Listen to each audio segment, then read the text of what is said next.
Using text is another target of literacy skills कि text को आप कैसे यूज़ करते हैं, कितना यूज़ कर सकते हैं, कितना उसको काम में ला सकते हैं। अभी देखिए, if you are reading certain thing तो आप क्या कर रहे हैं? आप टेक्स्ट को पढ़ रहे हैं ना। अभी ये जो स्लाइड है आपके सामने तो ये टेक्स्ट है। सो अगर आप writing something, if you are in writing you see process, तो उसमें भी आप क्या कर रहे हैं? You are using the text और आप मैसेज को एनकोड करने के लिए रिटन टेक्स्ट को ले रहे हैं। So using text is another target, क्योंकि आप कोई भी जब आप मैसेज बना रहे होते हैं तो टेक्स्ट आपका किसी न किसी फॉर्म में यूज़ हो रहा होता है।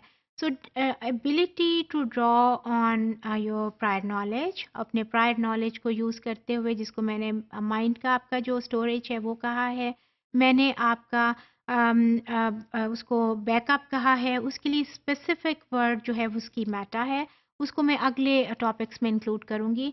सो आपका बैकअप जो है, अगर आप उसको प्रॉपरली उठा पाते हैं and then you use it for your purpose of using you see making text or understanding the text, तो वो वाला जो आपका है उसको हम using text कहते हैं और वो भी literacy skills में important target है।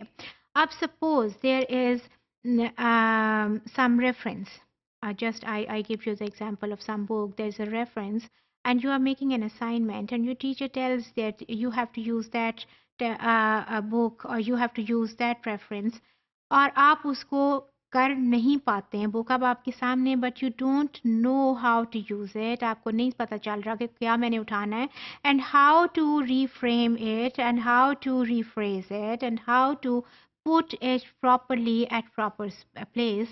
It means you are not able to use that text for your purpose, that is at the time क्या है, to make that assignment, to write that assignment.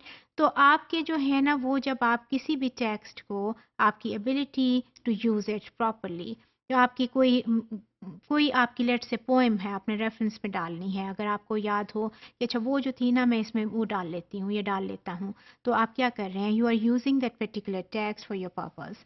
सो अगर, और वो कहाँ से आएगा? आपकी अंडरस्टैंडिंग से आएगा ना। आपको you should be able to understand that particular reference, that book जो कि आपके टीचर ने आपको कही है, तो फिर ही तो आप डालेंगे ना। और वो कैसी अंडरस्टैंडिंग कहाँ पड़ी हुई है? किसी टेबल पे तो पड़ी नहीं ना हुई, वो आपके माइंड के स्टोरेज में पड़ी हुई है। सो अगर आप आपके माइंड के स्टोरेज को काम में ला सकते हैं टू यूज़ सर्टेन टेक्स्ट और उसको अपने पर्पस के लिए यूज़ कर सकते हैं, जैसे मैं आपको बुक की एग्जांपल दे रही हूँ, पोएम की एग्जांपल दे रही हूँ, तो what are you are doing?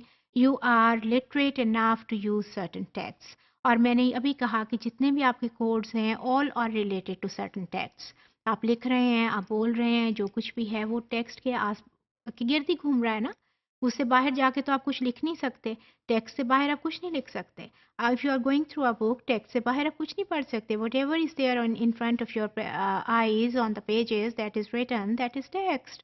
तो जब आप उस टेक्स्ट को यूज़ करते हैं फॉर योर पर्पस, तो that is an, it means you are literate and your literacy skills are competent enough to use that particular text।